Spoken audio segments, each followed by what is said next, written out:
you have one life. Like, you have one life. You have one shot at this. Don't let what anybody else says or what anybody else thinks determine the future for your family, because your family deserves it and you deserve it for yourself. And you don't want to look back when you're in your, deathbed and wish you would have. I keep it real and stay flipping keys, no way. Eating good, I got a lot on my plate, but this is what I wanted, so I can't complain. The Minority Reports podcast, where we keep it real, estate, and entrepreneurship education for the minority of 3% action takers. Here's your host, Billy the Kid, and co-host, Dan Delgado. Water, then I meditate. My mic keeps falling. The show must go on, man. The show must go. I'm just gonna hold it here. It's a quick intro. So I feel like a performer. I'm just holding it up. So we just got done doing an awesome interview. Again, we're doing the intro at the end. I think it's working. It's working pretty good. We kind of like it. But man, that was definitely some nuggets, so I can't wait for you guys to dive into this interview. It was amazing. Otherwise, we just made it back from Colorado, literally today, actually. This afternoon, a couple hours ago. Jet lag right now. No, dude, not jet lag for an hour. But, I mean, it was a fun trip, man. We stayed at a cool cottage. Yeah. It was romantic. Yeah, we saw a mouse. Dude, if anybody wants to prank Billy, send him like a freaking realistic looking mouse, because I've never seen him so scared. I jump real quick. Well, and you talk about wanting to move out to the country. It's like, man, you can't do that. I live on the country, and you got to get used to mice and snakes and stuff every once in a while. So yeah. I can't stand mice. Can't be a little bitch and about snakes it. In real life too, not just animals. All right. But yeah, no, we're excited. We made it back from Colorado. That was amazing. I don't know. Kansas City next week. Yeah, we're going to Canadian. We're touring, man. We're doing this. That'll be fun. I mean, I love our approach of going to our guests, because it makes it easier for us to have people on, and then it just mixes it up. It's a bitch for audio sometimes, but that was our goal when we started this. We knew that our goal was to have the most simple setup we could have, that we could travel with, and so far, I mean, it's been good. And this episode you're about to watch is actually our first virtual one too. First Zoom. So, which we're gonna do a lot of that as well. Downloads. I'm a little worried. There, was sitting not doing anything. I'd be pissed. But make sure you guys check out my book, The Power of Being Uncomfortable. Order it, BillyTheKid.com or Amazon. I got a few reviews already, so thank you guys, whoever's leaving reviews. They're good. Somebody today, the review basically said they loved it, and that it made them realize that they were using the power to get to where they're at, and also not to stop, to get going. And the funny thing, the comment was the negative feedback was it's too short. Basically they wanted more. I mean, it was their first book. Yeah, well, but they made it sound like they wanted more of it, so that was good. You got the sequel. Yeah. Check out the song 2, The Power of Being Uncomfortable. It should be out by the time this airs. But I had that hook in my head all night. Did you? Oh yeah, I showed it to you. What'd you think? It was good. I liked it a lot. Yeah, Actually, it was different than your stuff that I've heard from in the past, and I likened it to an old school Jay-Z type intro. I ain't gonna lie. I was kind of like, okay, Jay-Z, okay. I mean, I'm gonna take it easy, jeez. But also too, if we can get some reviews, good or bad, you know, on the podcast, on Apple Podcasts, Google Podcasts, Spotify, suggestions, Anchor, anything that on our YouTube. Yeah, just for us to get better. We do get good comments. I love it, and I appreciate it. But what'd you say? You were like, I want haters to not necessarily I want haters, but I'm like, can you get, it's funny, because I was saying that with my wife in the car. She's like, well, you want criticism, but it has to be constructive. I'm like, no. If they say, Dan, you're too fat, go lose weight. All right, something, Trust me, I know. What's the book of the week? So the book of the week, actually, at the end of 2021, I compiled a list of all our books of the week, and in our local Facebook group for real estate investors here, I asked people what do they have kind of on deck for next year? What should I read that I haven't? And actually, there was a bunch of suggestions that I have read and I just forgot. Yeah. So one of them actually was really great, really, really great read, and I want to read it again. But it was Man's Search for Meaning by Viktor Frankl. Have you ever read it? No, I haven't. So Viktor was a professor in Europe. He was also a Jew during World War II. And so he was a prisoner, and in Auschwitz in that concentration camp, and he lost his brother, his wife, his mom, his dad, like his whole family was killed or died during the Holocaust. And the whole premise of the book is basically him. For one, he's documenting his awful experience there because he was there for quite a while. But he's also talks about how we have to find meaning in suffering. And he even he even makes an example or says something in the book about how suffering ceases to be suffering once you find a purpose for it. And so for him, he characterized all the prisoners that he saw in Auschwitz as one, people that have lost hope, and then the other group was people who have still had hope for something. And you notice that people with the hope were actually faring that way better than those that weren't. They weren't dying off as quickly.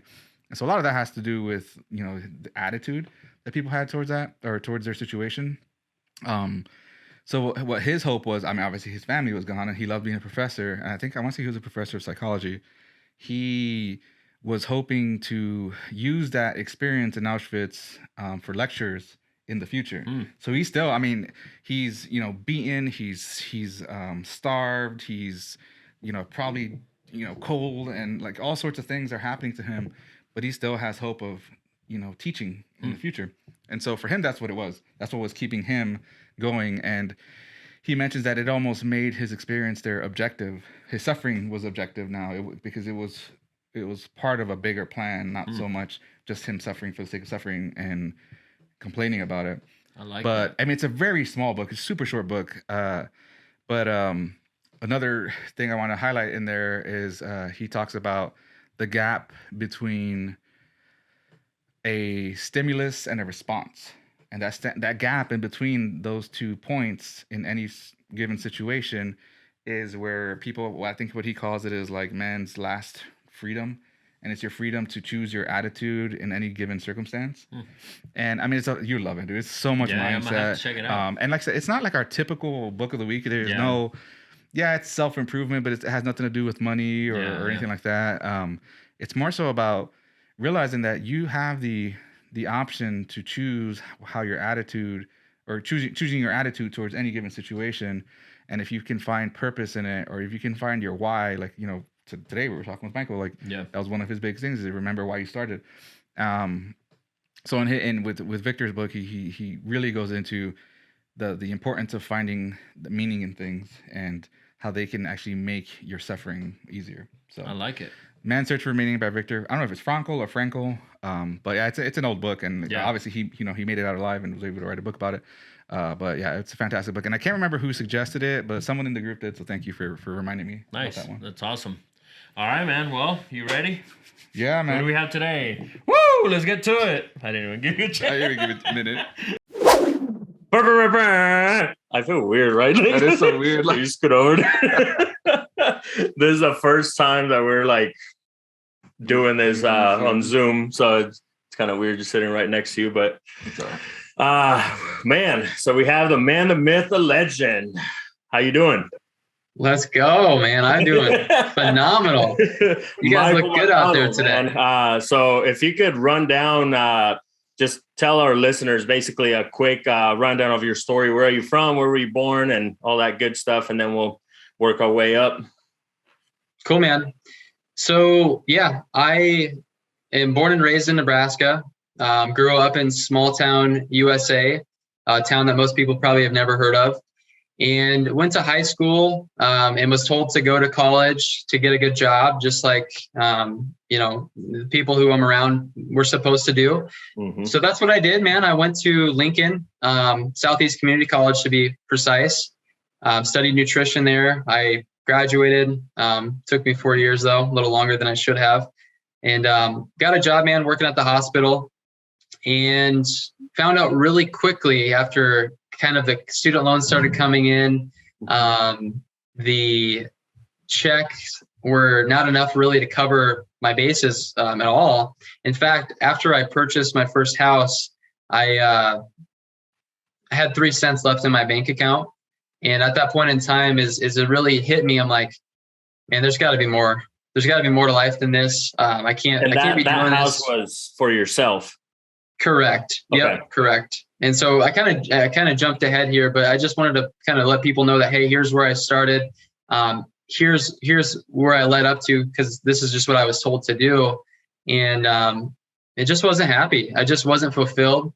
And I knew there was more. And so that is what eventually led me to real estate, which we can obviously get into how I learned about that and all that. But yeah, that's who I am. And then more, about who I am is I have a wife. I'm married, have 2 beautiful kids, and then I now reside in Las Vegas. So that's all new from when I obviously moved from Lincoln there. Man, that's awesome. And let's take it back. One question that I like to ask is, when was that seed planted to you then? Because you said you kind of question it, like, okay, this can't be life. What was that climax that you remember where you're like, entrepreneurship, where that seed was planted? Yeah. So definitely was an aha moment for me. So really what happened is my buddy at the time, he said, hey, there's a free real estate seminar. I think, you'd like it. You seem entrepreneurial minded, and why don't you come with me to check it out? It's free. Just show up and let's see what it's about. So I showed up with him. It was downtown at the embassy at the time. And they pitched on how to make money in real estate with little to no money down. And I was like, this sounds kind of intriguing. And so my wife and I were like, we really want to do this. And they were selling a 3-day event. Well, the 3-day event, of course, cost a couple grand, and we didn't have a couple grand. And so that was like a super pivotal moment for me, because I'm like, man, I've started multi-level marketing companies. I've done some different things before and just never fully felt it all the way through. And I don't come from a family of real estate or background of real estate. So I didn't really know if that was the right move for me, but what they said sold me on the dream. And so it was that point in time, man, where I realized that I'm just going to check this out. I'm going to go to this 2-day event, check it out, see what it's all about. And if what they say is valuable, then hopefully I can at least pay back the amount that I invested, the $2,000 at that time. So then I get to the 2-day event, but go ahead. Yeah, go ahead. I was just going to ask you, so how did you come up with the $2,000? Oh, I mean, I had a little bit of credit at the time. I think I maybe had like $3,000 on a credit card at the time. Okay. So I put $2,000 on that one. Yeah. And long story short, that was enough to, motivate me a little bit. But what really motivated me is the next one. So like the next weekend or something, they had the 3-day event.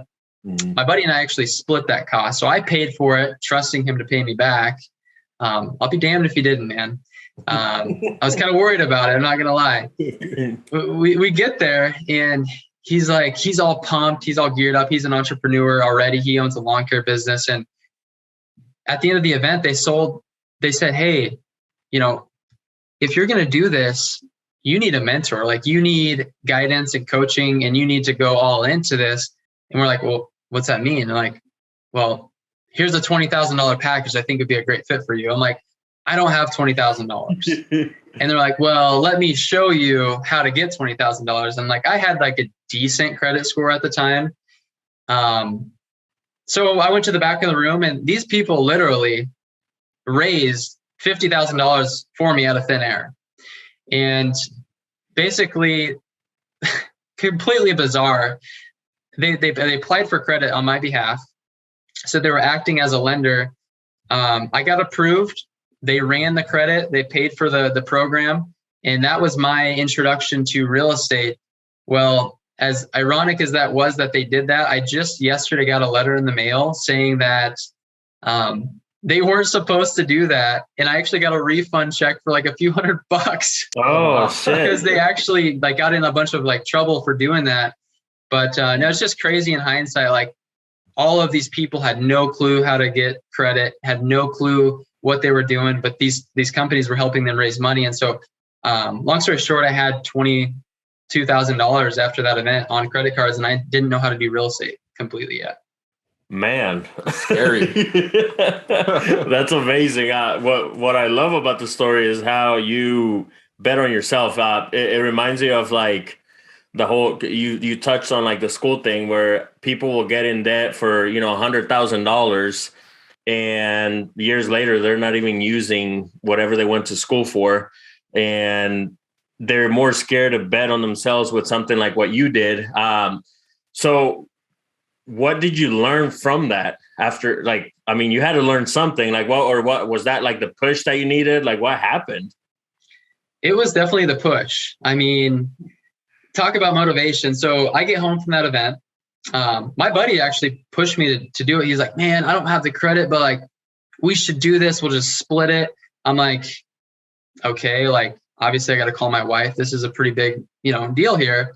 Called my wife, and like, I could just tell, like, she believed in me to do it, but found out later when I got home. And I'll get back to your question to tell you what I learned, because this is a very important piece here to the puzzle. I get home and my wife takes me downstairs, and like, she has this like basket set up, and like, what are you doing? And she's like, I have something to show you. I have something to tell you. I'm like, what are you doing? And she pulls out a pregnancy test. I knew it. And he says, babe, we are expecting our first child. And I'm like,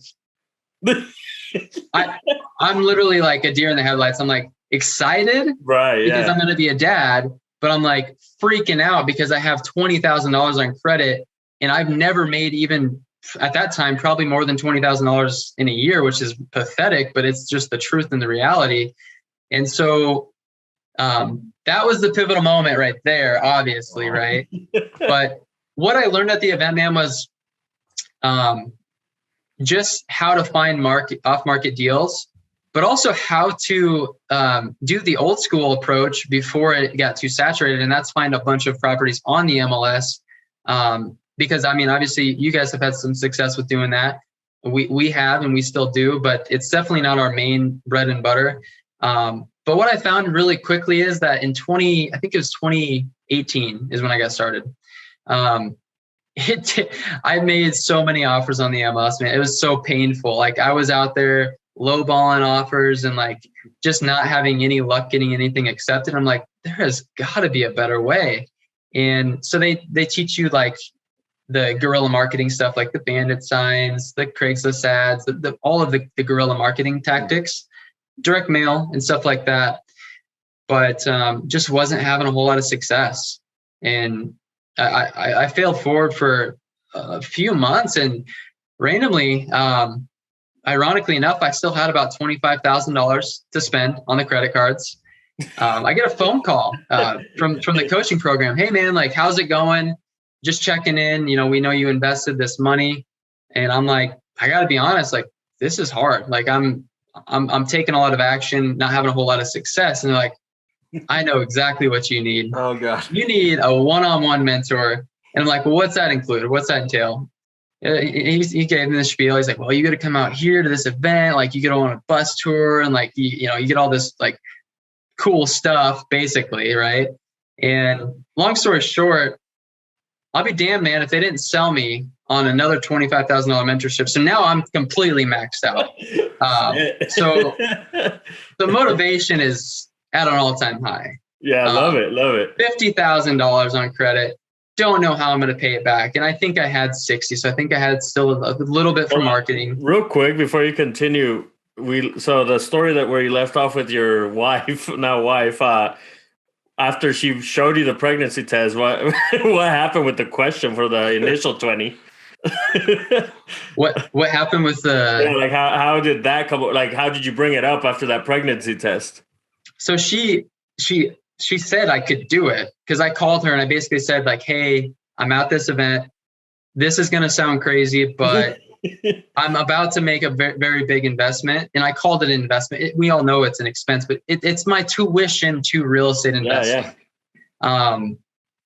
But she said, you know what? Like, I have all the faith in you. If you think that this is the right decision, then I have your back. And honestly, for anyone watching this who wants to become an entrepreneur, that is the single most important thing that you guys need to take into consideration, is like, make sure your wife trusts you, number one, make sure she's on the same page and is going to support you when times get tough, which, we can talk about. They did. And I wasn't having instant success, and I'm a millennial. So, what the hell's that? Like, I want instant gratification. Yeah. It wasn't happening. I was failing pretty bad, actually. So at this point, you're you're sold into another one-on-one mentor or one-on-one coaching. What did that look like? I'm shaking my head, man, because I'm still trying to figure it out. You know, I think I got access to one of the coaches, which crazily enough, I ended up meeting on a golf course out here in Las Vegas. I found out that he actually wrote the programs for these coaches. He's like, yeah, I know that person. But long story short, what I learned was, or what I got from that was a weekly call. So I got, a call with my mentor to kind of help coach me and guide me when I was struggling. He could point me in the right direction. Got access to the vault, got access to all the resources. It was like an overwhelmingly amount of files and documents and stuff like that. I think I've only probably looked at a fourth of them to this date, just because there's so many of them. And that's about it, man. I mean, it sounds ridiculous for $25,000, right? But they had this business scaled to where this is all you get. Like, you get your scheduled call, you get the weekly recordings, and that was it. Do you regret it? No. Okay. I mean, I definitely think that it was a little steep for what I had probably got from it at the time, but it was besides the point. It was the commitment and the dedication that I needed, kind of the putting my back against the wall that I needed at that time to really take it seriously and take it to the next level. Because had I maybe invested $1,000, I maybe wouldn't have had the push to get through, the painful times. Yeah, I think a lot of times those coaching programs, they're made expensive partially because of that. Because if you make enough of an investment, you're putting enough pressure on yourself to where now you have to perform. Like, you have to justify that cost. It's like there's some local gyms that, hey, $500, if you lose this many pounds, right, you'll get your 500 plus another 500. So we're gonna pay you 500. The sad thing is, I was reading a couple of years ago into it, and the sad thing is, obviously, most people don't. Like, so they end up losing the 500s. But obviously, in this, it motivated you. Right. What was next then? So here you are. Now you're in that much debt. What was next after that? Baby on the way. The baby on the way too. The clock was ticking, my friends. Yeah. The clock was ticking. So what was next? So that was like January of 2018. The next 4 to 5 months, I was told to go to real estate RIAs, the investor meetups, and start networking. And so I did that. And up until that point, I think it was 4 months in, is when I finally went to one of those. I finally braved up to go, because I was like, who am I? I'm 24.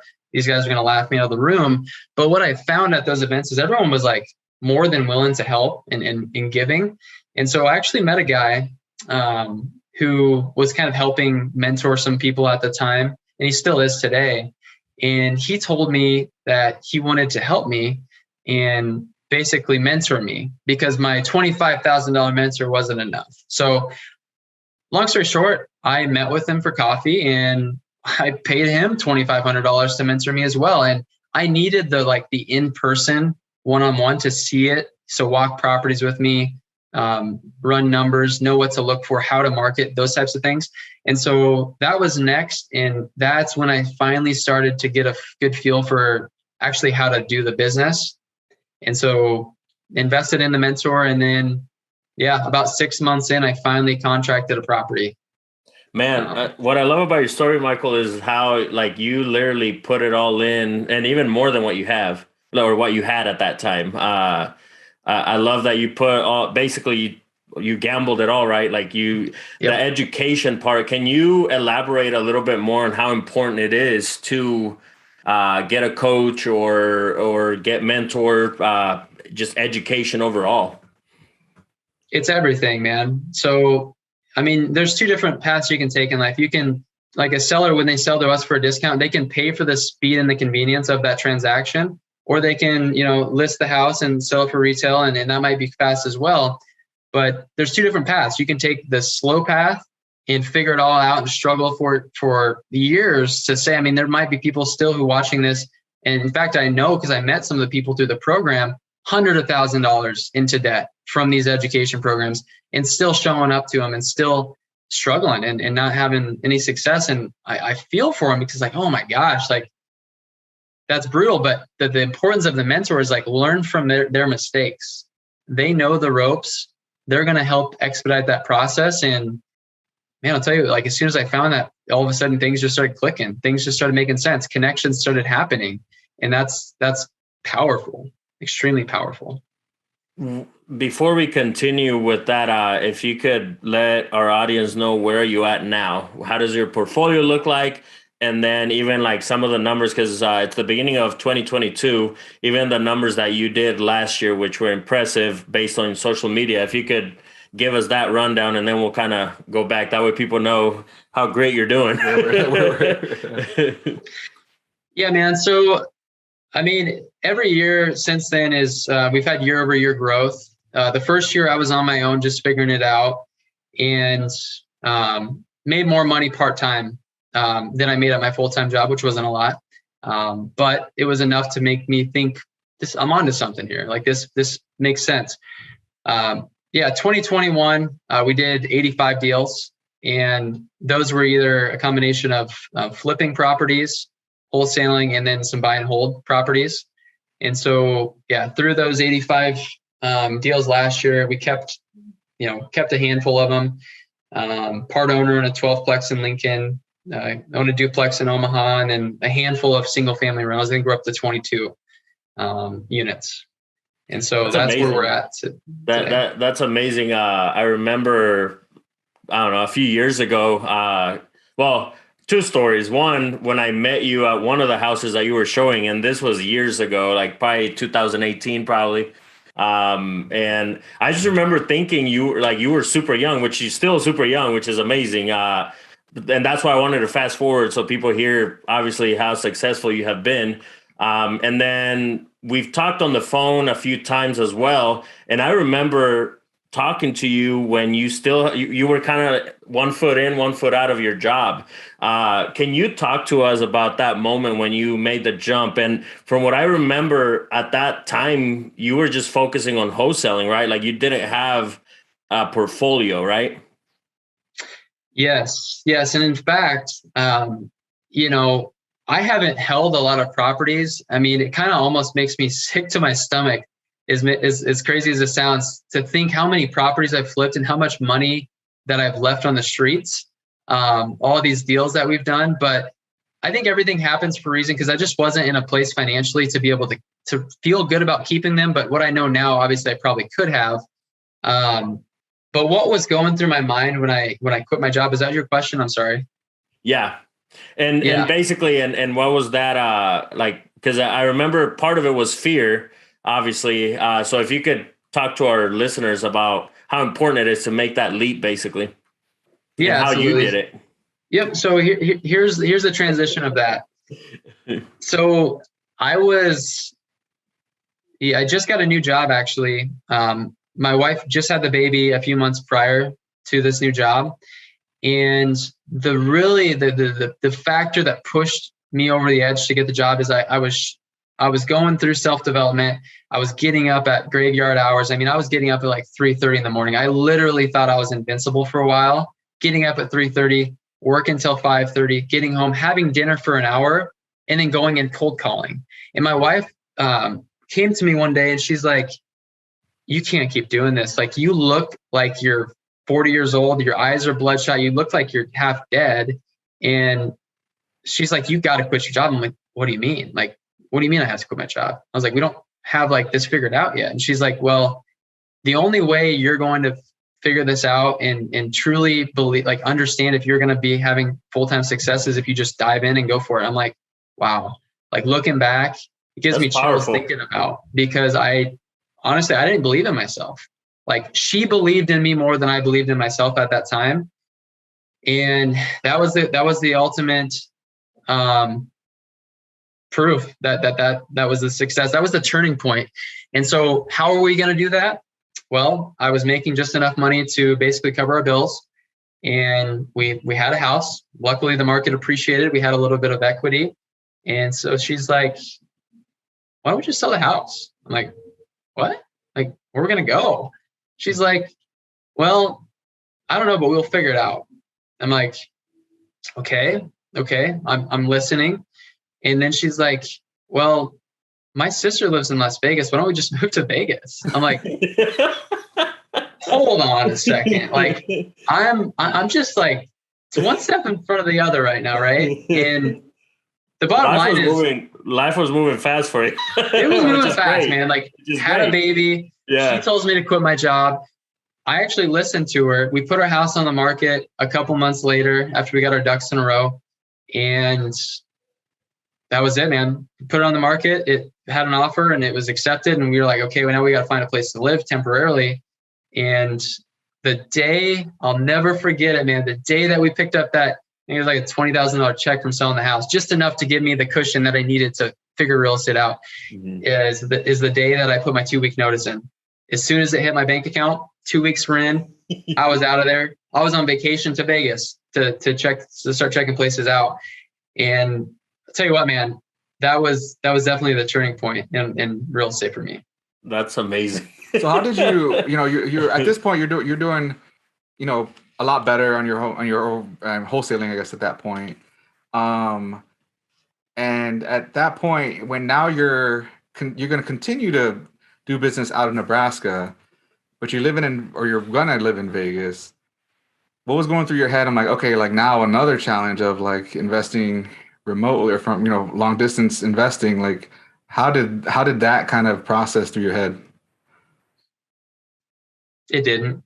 I mean, I obviously, no, I'm just kidding. But in all reality, looking back at it, is like, I was kind of making decisions based on emotions and fear at that time, which is the absolute worst case scenario. Never make decisions based on fear and emotion. But obviously I had strategically thought through it. And at that time, I had just met who my now business partner is, who was planning to stay in Lincoln. So I had to have a very difficult conversation. Yeah. We just started business together. In fact, Dan, you probably remember helping us make some cheesy promotional videos at the time. Yeah, I still see those. Oh, we still run it, man. We're running with it. Oh yeah, we made this cheesy promotional video with you before we left, and we still run that today. Who cares what people think, right? For people watching it. But I had to go to my business partner after my wife proposed this to me. Before, of course, we listed our house and just moved to Vegas, and said, hey, man, like, we are considering moving to Vegas. Like, how do you feel about that? And he was supportive. I couldn't believe it. He was like, I'm not, like, obviously I don't love it because, you're going to be removed from the business, like, actively in here. But I know that you have a skill set and I have a skill set. And I think together we can do some amazing things. And so that was, knowing he was back there was reassuring for me. But also, too, my vision for this business the whole time, man, was to build a business, to build something sustainable. And it was the biggest blessing and shift for me when I actually removed myself from running errands, from running to the closing title company, to running to sellers' houses for no reason. Huge. Like, yeah, that's huge. It removed me from that day-to-day stuff, and it really helped me, like, build a business.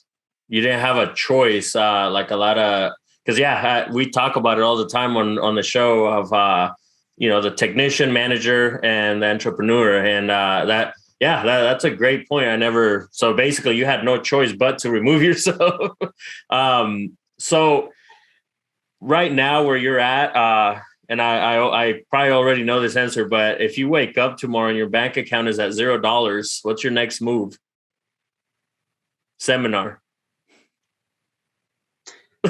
No, I don't know, man. Actually, I don't know, something about going into debt that kind of gets me excited. No, but what's my next move? Yeah. So you wake up tomorrow, $0 in your bank account.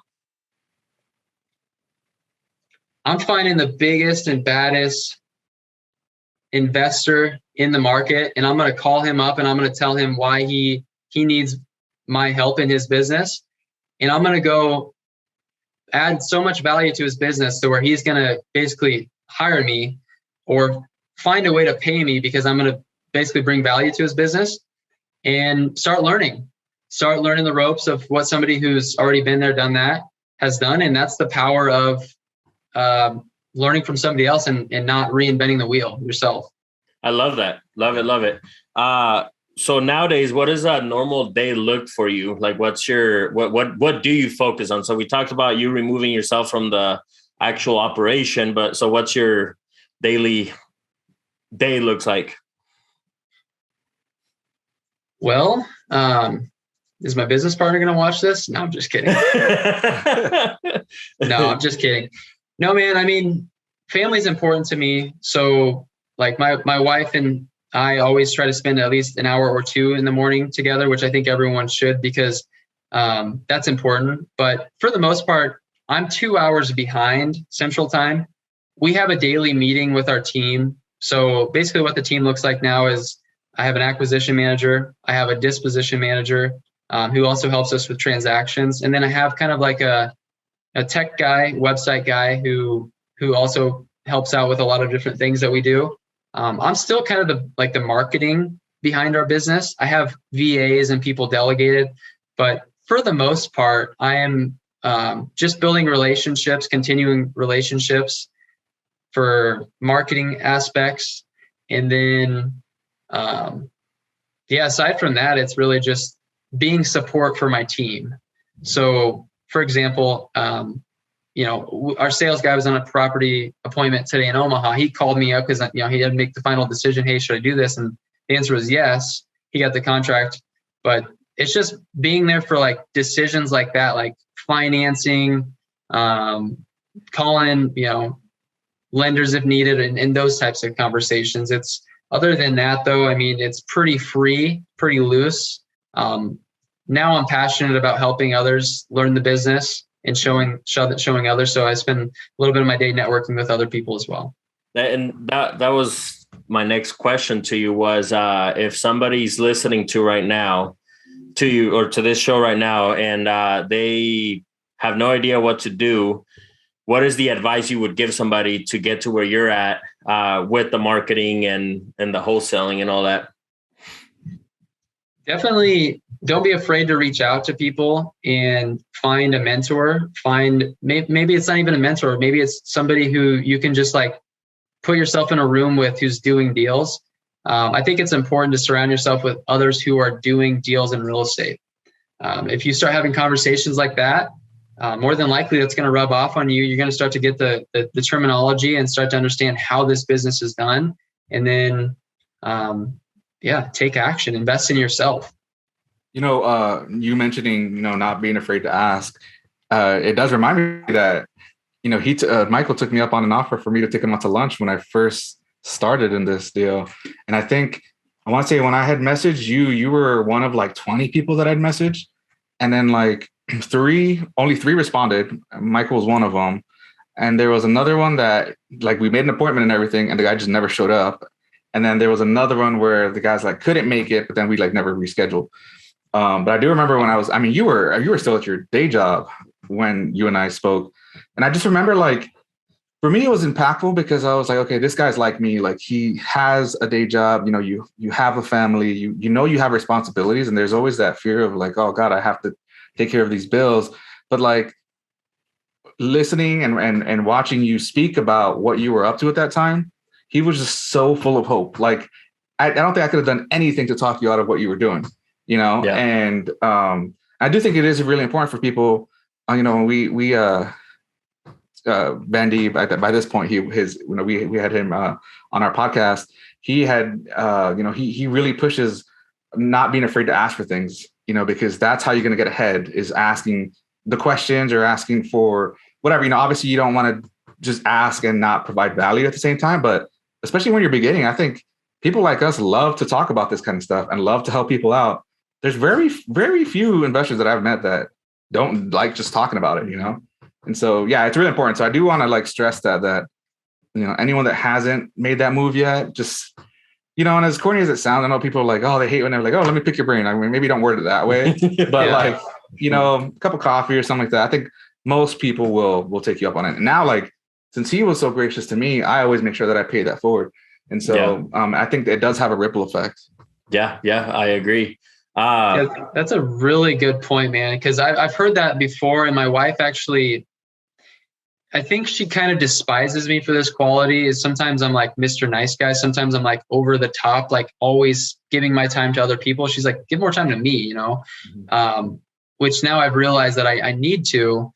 But yeah, if you're watching this and you're like, I need some guidance, like don't be afraid to reach out to somebody. Like I will do deals with anyone watching this. Like, let's go.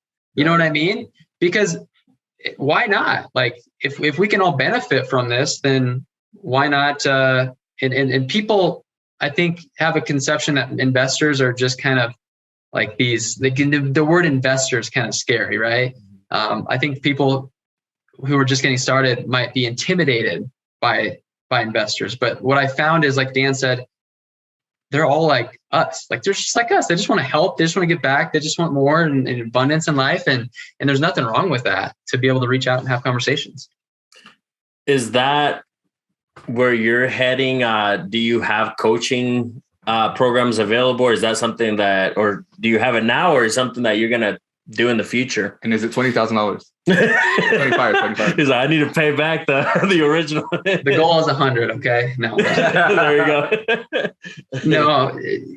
I mean, I think since the beginning, like when you're like just getting started, people are reaching out to you, and I've been passionate about helping others and like just giving tips and advice where I can. And I've never charged for it before in the past, but when you start to have more success and you start to do more deals, all of a sudden it's like, okay, could I go make 30,000 on a deal over here? Or could I spend 5 hours a day talking to newbie investors for free?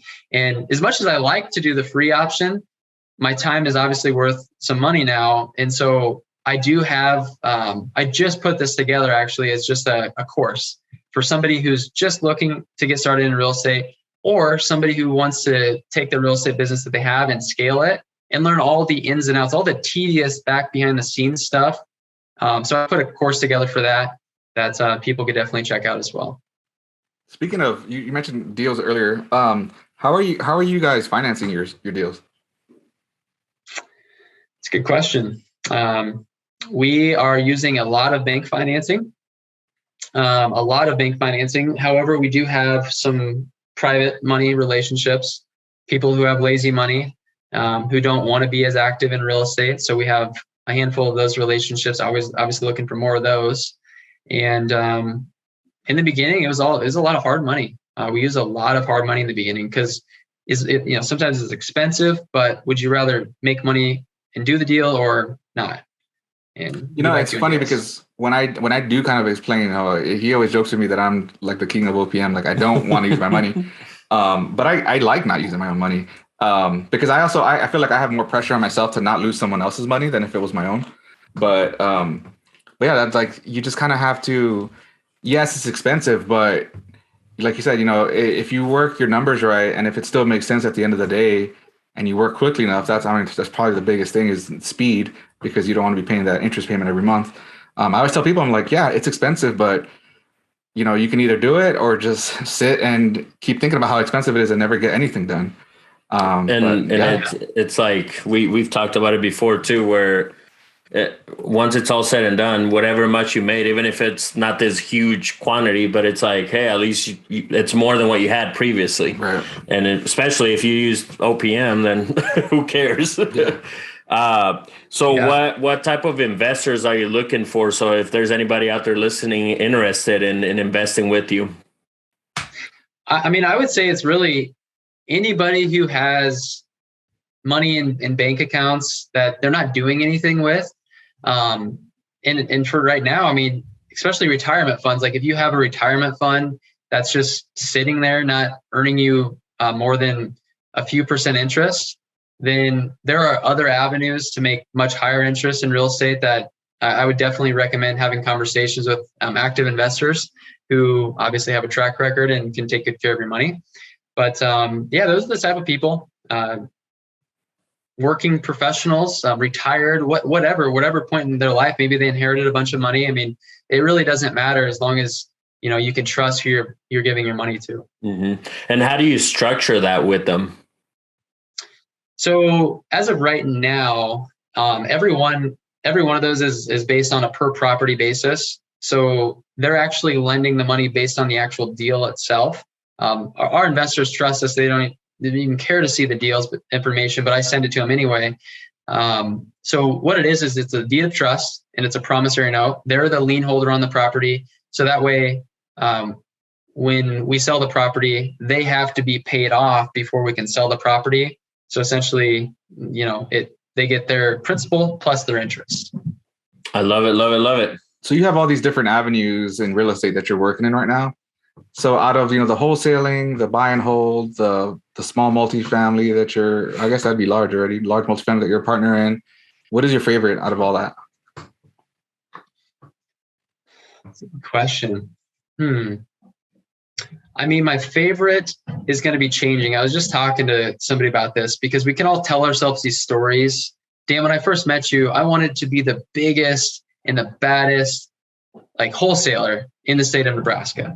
I wanted to do deals all over the place. Well, I can officially say that I've done deals all over Nebraska because I've done a deal in Scottsbluff. I've done a deal in Kearney. I've done deals literally North Platte, all over the place. Yeah. So my answer to that question would have been wholesaling because it's in and out and it's easiest. But what I'm developing a muscle for and what I'm really starting to like as I've done more is just the holding of property. And so obviously the apartment complex is great because it's one building and more doors and more cash flow.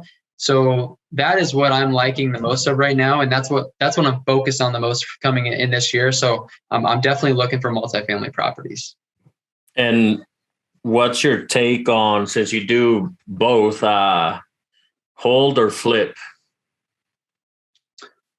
Well, I mean, flipping is a necessary part of our business because it's my main source of income. So my wife stays at home. We literally rely on the business for our income. So that's like my favorite because it's fun to do deals and, cash big checks. But at the same time, it's quick money. It's not long-term wealth, but definitely flips. It's more exciting. What I found is the slow long-term wealth is not very exciting. It's kind of boring to me. Yeah. You know what I mean?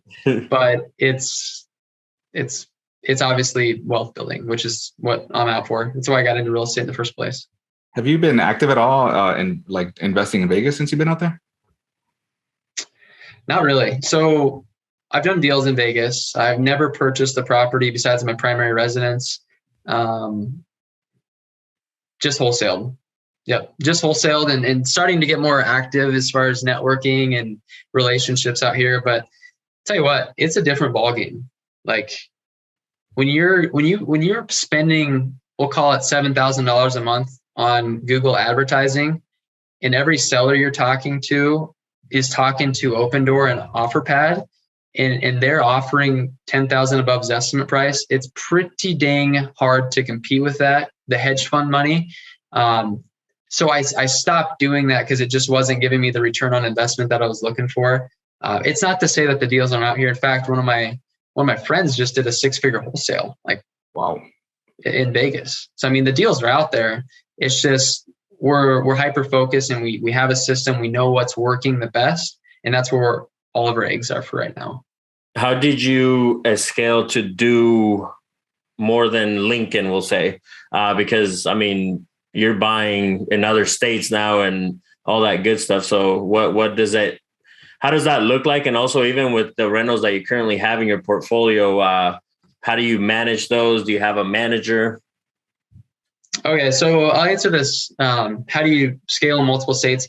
Very carefully and very strategically. So you've always heard you make your money when you buy, right? So we're finding these houses off market and we're finding them at a significant discount typically. And we're not going to buy it unless it meets certain criteria. So for example, I'm not going to buy a 1900 house that needs $70,000 of repairs in another state. That's a disaster waiting to happen, if you ask me. So we have certain criteria. Okay, is it a 1950 or newer house? Is it cosmetic flip, something pretty easy that we can get in and get out of fairly quickly? Then I'll probably buy it.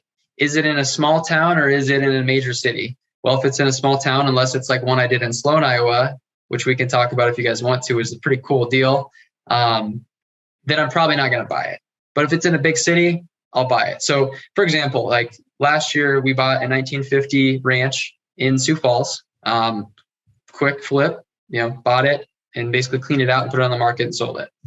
Bought one in Titusville, Florida, decent enough market, newer house, did the same thing, cleaned it out, sold it, flipped it on the market. Iowa, obviously neighboring state, easy enough to manage if we got stuck with it. And so those are like what I look for in those markets. And in terms of how to scale, I think you really just have to track your marketing dollars. And this is like the boring part of the business. I think a lot of investors might be afraid to spend and invest a whole lot of money into marketing is because what if I don't get it back, right? And one thing that I've always kind of had the stamina to do is just continue to not only invest in my business, but to invest in myself and expect a return on it. Have I spent $20-some thousand on billboards and not seen a penny back? Maybe. But have I spent, $5,000 on a direct mail campaign and made 70? Depends on the week and the year. But my point is you have to have a marketing game plan and you have to commit to it. Because if you plan on going into a market like we did with Florida and spending $3,000 and hoping you're going to get a deal, it might not happen. So what we did is we hired an acquisition manager who was based in Florida. We dedicated X amount of dollars for this marketing channel, for this marketing channel, for this marketing channel. I'll tell you what those were. It was Google ads, Facebook ads, and I think we had hired 4 full-time cold callers. And they were just slamming like every part of that we were marketing to. And we were getting leads. Like that's the formula. Market, get the leads, have an acquisitions, convert those leads into sales, and disposition the property. You can flip it, you can wholesale, you can do whatever you want with it. So right now you only have one choice to choose which one you prefer, and which one is that? Is it, I'll say bandit signs, billboards, what's your favorite? He was just on a commercial. Yeah. Too. TV commercial. You saw me on TV? Yeah, I did actually. What? I did. Yeah. Nice. Man. I will say my favorite commercial is the one where you broke that window. Is that the one that you talking about? He's got a commercial actually on TV that I saw the other day. Good job, man. Thanks, man. Thanks. I can tell my mom I officially made it. Now that was TV.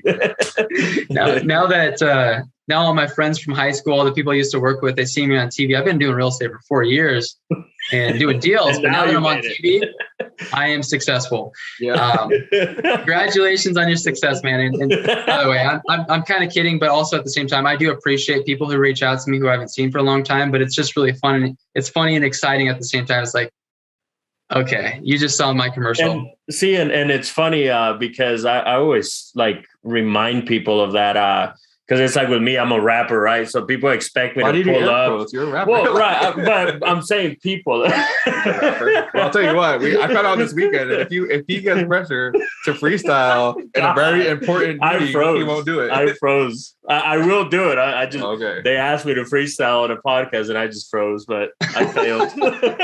But my point was they expect me to pull up in like a Lambo or whatever.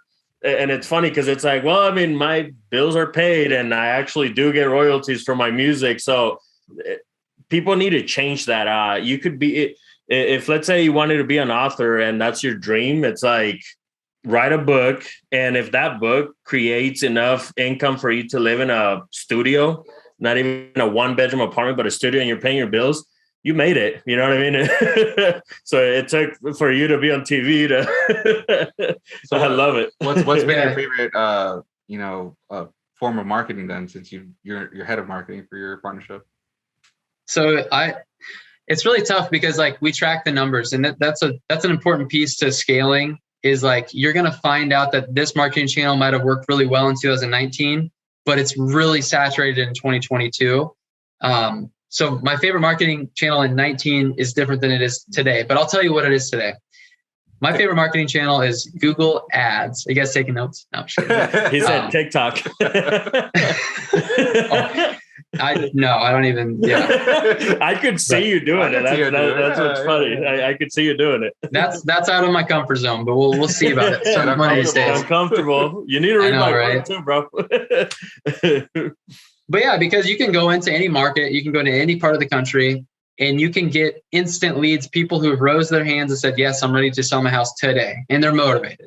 So there's a cost to it. And the way I see it is like, okay, you kind of pay for what you get. You can do it cheap and do texting and cold calling, and you're going to have to filter through more people to get to the person that you can buy the house from. Or you can just spend the money on Google and have homeowners calling you, and it develops more credibility too when you're online and have that presence, which we've put a lot of emphasis on as well, to kind of establish that authority, if you will. So I help some investors and stuff with some of their marketing stuff. Would you agree that, consistency is probably the biggest, most important aspect of a successful marketing campaign? Because I feel like I'm always kind of like drilling this into people's heads. Like, look, like, you can't just do like a week's worth of posts 1 week and then expect all these, like, you have to be consistent. And I think that's why it's hard for people to see an ROI on their marketing dollars, because they're not seeing it immediately, And so could you speak to a little bit to maybe other investors who are like, well, because I see you constantly. Like, I think you have a very good drip campaign going, because I see your stuff for drip. That's a drip campaign. Style. It's a marketing term. Hip hop. So people out there, like you said, that are maybe just don't want to spend, and it doesn't have to be expensive, but maybe kind of just like a little bit of advice on how to successfully get that campaign to grow your brand. Yeah, 100%. So you hit it right on the head, man. I mean, consistency is the key, and you can't you got to look at marketing as like, what am I putting my focus on? And have I given it enough time to really determine if these numbers are going to make sense? Because think about how much is possible in the space of real estate. Like, how much money can you make on a deal? And then look at the marketing that you spend, and then reverse engineer it. If you give it more than 3 to 4 months, which is what I would recommend, you have to give something at least 3 months, bare minimum, to know if it's going to do anything for you, because the cycle of maybe working a lead to get them to contract could be 3 to 6 months. Mm-hmm. And so first and foremost, it's consistency in that aspect. And then back to my mention about how much can you make in this business? Well, I spent $30,000 on Google ads and on Facebook ads and hiring 4 full-time callers in Florida. And it took me 4 months before my deal even closed. And so my point is, if the deal can make you $40,000 and you weren't willing to spend $2,000 a month to make a 5 times return, how can you make that a sustainable business? Right. So that's what I would challenge people is, don't look at it as an expense that it is. Look at it as, this is an investment. For number one, the worst case scenario is like, for me, I put out billboards in town and found out that wasn't the best marketing channel for me. But at least everyone knew that Rocket Home Buyers was buying houses in Lincoln now. So it was advertising in the long term, but you have to look at it as an investment, and you have to give it time. Man, that's huge. Cool. Can we talk about that Iowa deal that you brought up? Yeah. Sure. So speaking of Google ads, this was a Google ad lead, and gosh, it made me think of another property, which I'll come back to, because I got to give somebody crap on this podcast before we get off here. But this lady saw our Google ad in Omaha, and she had a family member who passed away, unfortunately, in Sloan, Iowa. And she called us up and just said, hey, I have this property. It's a very distressed property, a bad situation. And we need to sell it, but we need to sell it for a low enough price to where we don't have to have Medicare or Medicaid taken away. Oh. I'm like, okay, tell me more about that. Let's, get the details here. And so basically she was talking to us and one other person, and the other person was just too slow and just not quite good enough to get the deal, because I solved all of the problems. And she told me, like, here's what I want to sell it for. Like, here's the timeline. This is what's important to me. And by the way, asking the right questions is important when you're talking to sellers. So bottom line is, we bought this house in Sloan for $17,000. It was a 1970 ranch, beautiful home, completely destroyed, distressed. Like, I was afraid to take it on because it was like a $30,000 or $40,000 project minimum. But we bought it for 17. We put the 30 or 40 into it, whatever it was. Can you guys guess what we sold it for? I'm gonna guess 100. 150. Man. we sold it for $165,000. Wow. Nice. So that was my that's amazing. Yeah. And by the way, that's the only if you're watching this and if you're a homeowner, like, that doesn't happen very often. All right. Like, just so you know, obviously this is to inspire people. That was our biggest flip to date. It was 6-figure plus. And, I'm sharing that is because it came from a Google ad. So I could have spent $10,000 in Google ads all year long, and that paid for the whole year of Google ads advertising. Example of why that stuff matters. Yeah. That's why it matters. Yeah. I love it. So with all the stuff you have going on, how do you deal with stress? Do you have a morning routine or deep breaths? No. Yeah, man. Morning routine has changed my life. I practice it's a book called The Miracle Morning. Yep. Mm-hmm. It's silence, affirmations, visualizations, exercise, read, and then journal, scribe. And that book changed my life, honestly. Like, if you haven't read that book, you need to read it and you need to take it serious. And because I really think there's something to be said about starting your morning and your day off before the chaos comes in. So for me, my day starts at 7 with my team meeting in Nebraska. And so typically, if I'm up at like 5, I already have 2 hours of my day to just focus and to work on my mind and my awareness and just my health, my mental, my physical, everything. And that has been the best, most powerful thing for me in my routine. What does journal consist of? Journaling. If you could give some tips to somebody listening out there that's never journaled before. Yeah, and journaling is tough, man. So for me, I've never been like, and maybe somebody watching this, like, when you grew up, maybe you were just kind of told to suck it up or keep your feelings to yourself. And so it's hard to kind of get your feelings out. And so for me, that's huge. Yeah. Yeah. For me, journaling's been powerful because it's just allowed me to kind of, at the end of the day, it's like I kind of cash out. Like, I just need to get my thoughts on paper and kind of just leave it in the office, leave it at the business. And that way I can focus on other stuff. And so it's just really tips wise, I talk about anything going on in my head, any ideas that I have. I even write my affirmations down because it's a story. So like my story when I grew up was like, hey, there's not enough money. Money doesn't grow on trees, some of those types of things. And like now my story is like money is overflowing. I'm building generational wealth. I don't work hard for money. And by the way, the less I work, the more money that I make. And it's I hope homeowners not listening to that too. No, they can hear that and they need to start implementing that because that is powerful stuff. No, keep going, man. Yeah, no, keep going. So yeah, I mean, those are some of the things that like I personally like think about because the school systems aren't going to teach you that.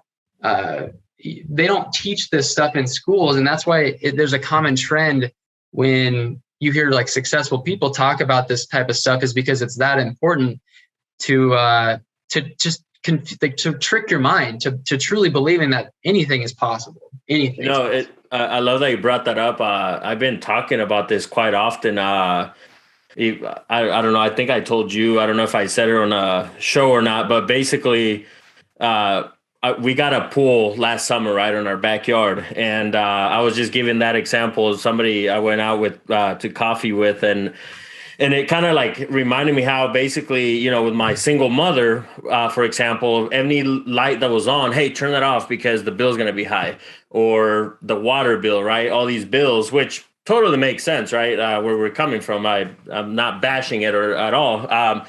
But the crazy thing is it's all mindset because with that pool, for example, when we started filling it up, I was like, oh my God, the bill's going to be $400 or $500 because that's what we're used to. And the thing is, it's like, thank God, what if it was for 500, right? Like, it's like, thank God we're working hard and it's not a problem. And so anyways, long story short, the bill was like $50 more than what it would know. And it filled out a whole pool. So I'm over here thinking, man, so all those times that, the water would be running and I'm brushing my teeth and my mom's like, hey, shut that water down. Obviously there's the earth and all that good stuff, right? That why we should. But it's this mindset that it's hard to break. It's hard to break. Even if you see the figures in your bank account and we are blessed and, you're able to afford way more than back then. So if you could touch on that a little bit.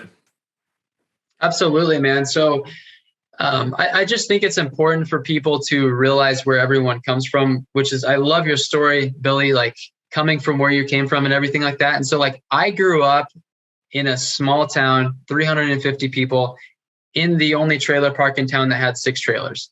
And so literally that is where I grew up. And those are the things that I heard time and time again. And so it's just like, it's like a curse. And I say that with the most respect because it's like my duty now as a dad and as a husband to change some of those things and to help my kids maybe not have some of those beliefs. And it all starts with yourself and in your own mind to really flip those things. And man, it is so powerful. Like I used to laugh and kind of almost pick fun of people who would have these conversations. Yeah. And now here I am preaching it because I've seen what it's been able to do for my life. And, if there's not enough money, that's a real thing. I paid off that last credit card with a wholesale fee before it kicked into 22% interest before I quit my job. So if I hadn't done that, I wouldn't be where I'm at today. And so thank God that it all worked out the way it did. But you just have to realize that if you spend money, it's going to come back no matter what. And you just have to spend money with that mentality. And honestly, if that's what you believe and you have confidence and faith, that's what's going to happen. I love that. And we've talked about it on one of our episodes where even with my music, I can sit here and tell you 90% of it is organic, right? Like I haven't really I know what I should do and what marketing I should do with my music, for example. But and thank God, like organically it's grown, but it obviously just hearing that, it's like proof that if I put that plan that I have behind the music, then obviously it's going to go, right? Like, I talk about that on my book too, that it's like, at the end of the day, it's like whatever you do in life, it's like, if you take a calculated risk, it's going to come back. Like you're not going to lose. And that's the sense that I'm getting from your story. You took a lot of chances and it's paid off pretty well.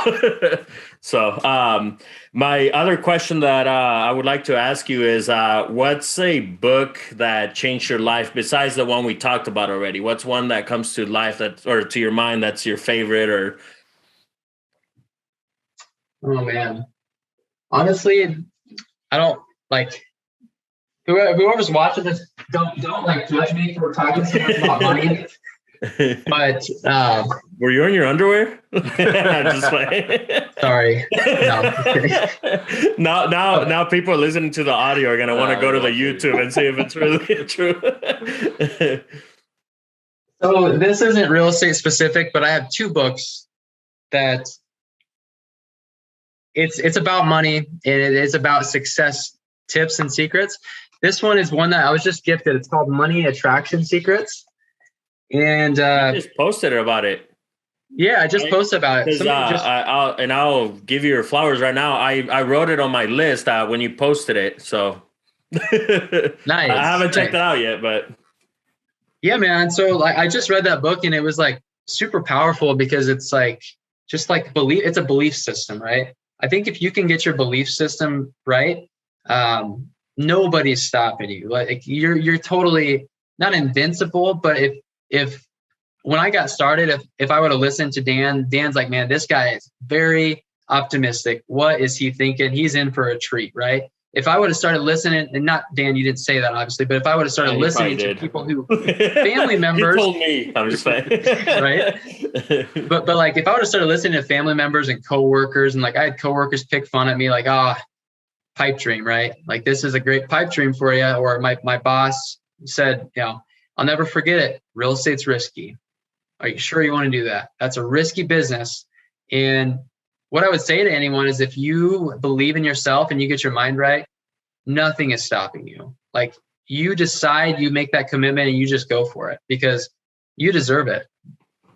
Man, what's the other book? Did I miss the second? You said one? No, I didn't say yet. What was the second one? Getting ready to get up. Second one is called, I think it's called Millionaire Success Secrets or, oh man, I can't even think of it right now. Is that by what's his name? Grassi, I think.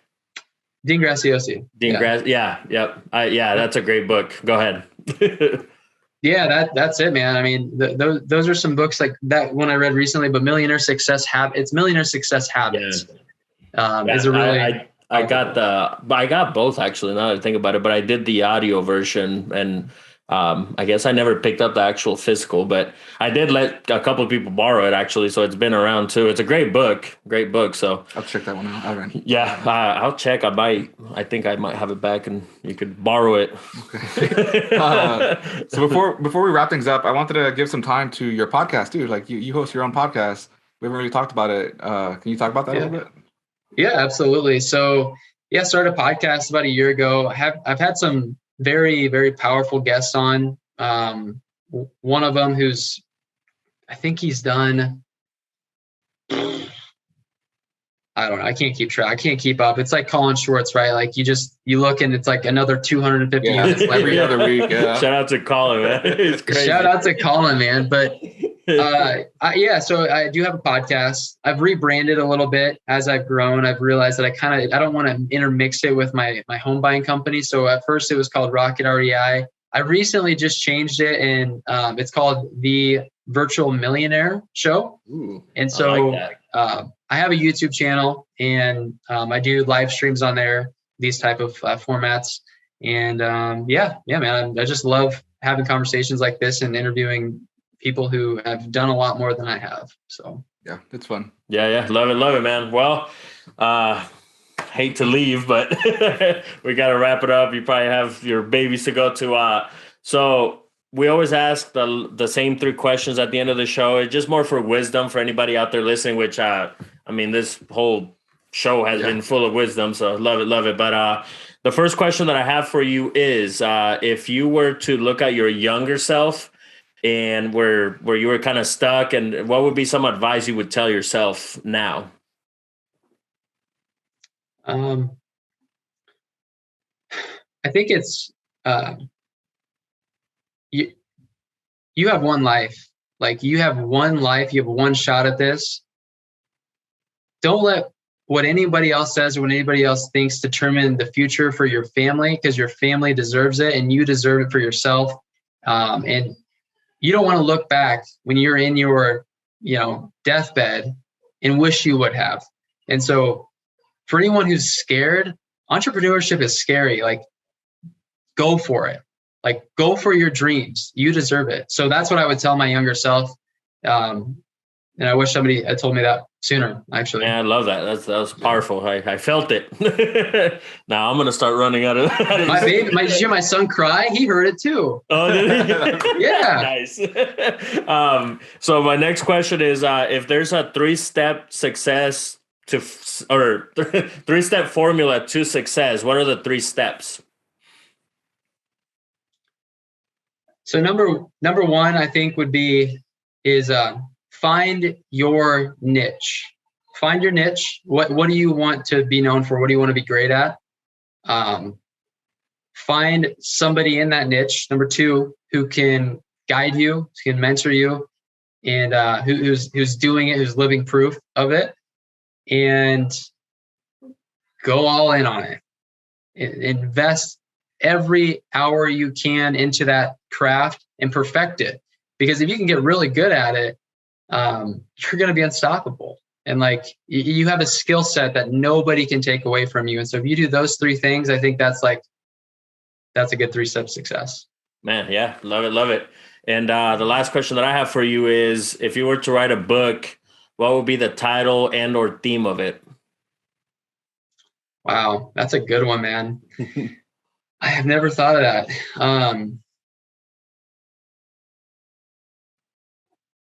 Part of me wants to say what I have on my board back here for anyone watching this is remember, that's a really good book title.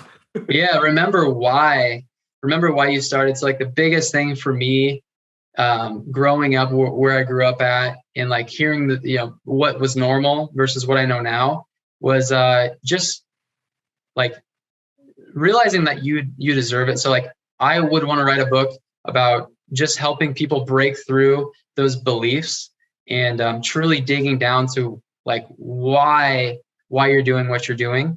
Because at the end of the day, we all want to make a whole bunch of money, right?